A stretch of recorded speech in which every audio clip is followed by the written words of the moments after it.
No, I already told him we don't want that here. No, it's too much money. No. No, I said it's too much money to buy. We don't want it. Buy it. God. Oh, greetings. I'm Dr. Hinkenfurter, the new caretaker of this brilliant art museum. You may remember my brother, Dr. Hodgebottom. He passed away. It was very sad, very tragic. You see, we have new art pieces. Here we have The Cat by the artist Paul Botschultz's retarded uncle, Dr. Hogan Barker. You see, this cat is alive. It's very brilliant the way he has incorporated living things into art. The cat attacks and plays with the art spectators and patrons, if you will. It is very brilliant. Every new patron has a new experience with the cat. You can feed the cat and he will paw you and perhaps meow and bite. It is very brilliant the way the cat plays. The cat plays with you and you play with the cat. It is art in its finest form. Moving on, you see here. We have sculptures over here by Paul Botschultz himself. These were just found recently in an archaeological dig. It's very brilliant, you see.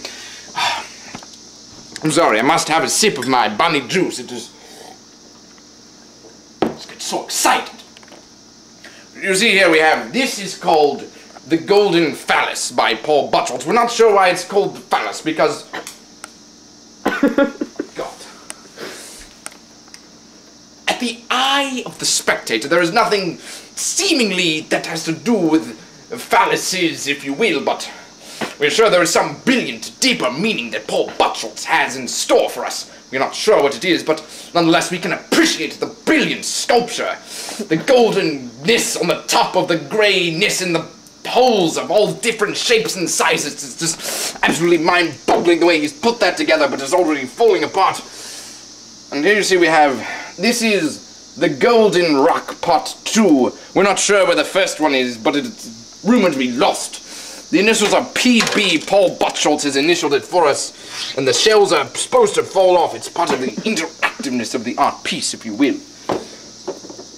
Here you see, this is not very good. This is by Paul Botschultz's elder half-sister, Eldera, and she was very, almost retarded, if you will. This is called The Forgotten Castle, and it is certainly worth forgetting. I don't even know why we have it here. I should use it as an ashtray. Over here we also have some new paintings by Paul Botschultz. This is called Red Tie by Paul Botschultz. You see, it's very brilliant. We have the red tie in the middle, which symbolizes corporate America. Everyone's always wearing ties to work in this terrible day and age. It's not at all like it used to be, where men were men and women were housewives. You see here, there are very strong racial themes in this piece. We have white man here, there's a lying down white man over here, and everywhere that we see white men and the red tie in the middle symbolizes. And over here we see, seemingly blended in, but not quite, we see a black man with white hair.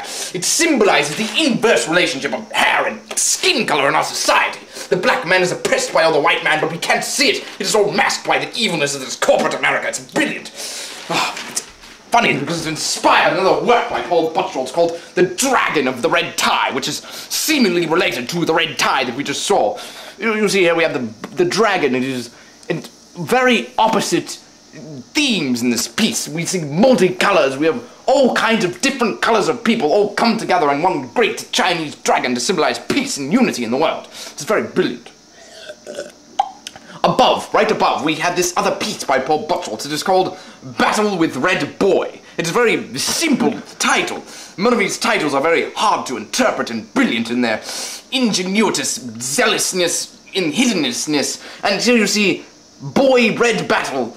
We have the greenhouse here and the castle over here. It's all about the red boy's fantasies. He has a big laser cannon shooting at the castle, but this is where he really lives. He is trapped in this house, but above he flies above the house and experiences the innermost desires of his dreams. Shooting guns, like I said, shooting things at the castle and flying in purple airplanes, delivering packages. It's very brilliant. We think Paul Botschultz was perhaps very bored and depressed as a boy and wanted to have fantasies. Oh, God, the boy was oppressed. And here you see the butterfly, perhaps one of Paul Botschultz's most peaceful pieces. The butterfly, he has written the title in the piece for the audience to know exactly what is going on. You see we have this giant butterfly, pardon me, it represents peace in nature and the world and a tall tree. And over here we have the sun, up above we have little houses and cities. showing that cities should be less looked upon than nature and butterflies and the sky and the sun. It is so brilliant the way we have nature brought into our lives this way. I mean, you see, Paul Buttrell's, this is one of his most recent pieces. It makes me sad when I talk about it because I say he wrote this piece right before he passed away. It is called Here's a Picture About What I Like by Paul Buttrell. It's one more of his very blatant titles. Here you see we have pictures of Pokemon. We have Charmander, Bulbasaur, Pikachu, Squirtle, all dancing around inside these purple bowls. They're all friends, but they're all separated by their purple bowls. They keep each other from each other. They keep secrets from each other. No one's honest with each other. They're all different, yet they are all alike because they're all Pokemon. It is so brilliant how intricate this piece is. Over here you see Paul Buttrell's piece, Harry Potter. It is very brilliant the way we have all these different characters. We have Dumbledore, Ron Weasley, Hagrid, Harry Potter himself, Hermione Granger, and Nimbus 5000. They're all like the Pokemon piece. They're all trapped in purple circles, but there are different connotations in the pieces. Seemingly, people are holding umbrellas, syringes, and it's all about syringes and medicine with animals. Here the boy Dumbledore is applying a syringe to a chicken. It is all about cruelty to animals and abuse. And here we have Ron Weasley applying a syringe to a simple rat. Over here, Hagrid is beating to death this poor green squirrel with an umbrella. It is terrible. It is terrible. This speech gets me so riled up I don't even know what to say. Oh,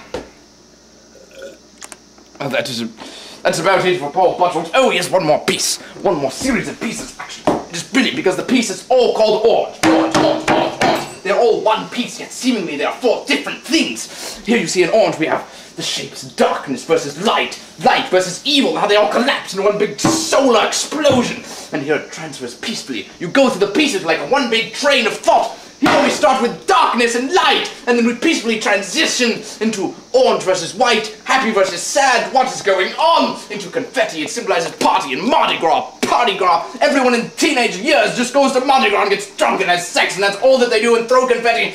And then here we have the division of family, the division of houses. Everything is divided. The squares are divided, the colors are divided, the colors are divided. It's very brilliant, it's scary and exciting all at one time. And that is called Orange. The fucking most brilliant piece by Paul Buttrell. Perhaps the last piece I will show you today. This piece is not by Paul Buttrell. It's actually by his half-brother, Stinky Bong Bong. It is one of his brilliant pieces, though. The only piece he ever did, in fact. It is called Lady in Purple. And you see here we have a lady, and she is orange. Orange, an orange lady in purple. Seemingly the lady is happy. She's smiling. She has very nice things. She has a red couch thing and a black giant carpet and a happy room. And there's a boy in the background looking at her with a little orange triangled yellow face. And he is seemingly happy too. But what lies beneath? What lies beneath these smiling faces? Are they really happy? No, no, they are not. And we get this clue from Bongo Bongo because the lady is pointing at her head upside down like this. She is obviously crazy. Either she is crazy or she wants to shoot herself in the head. It is open to interpretation. We're not sure. Now I must go and drink my bunny juice. That is it for tours today.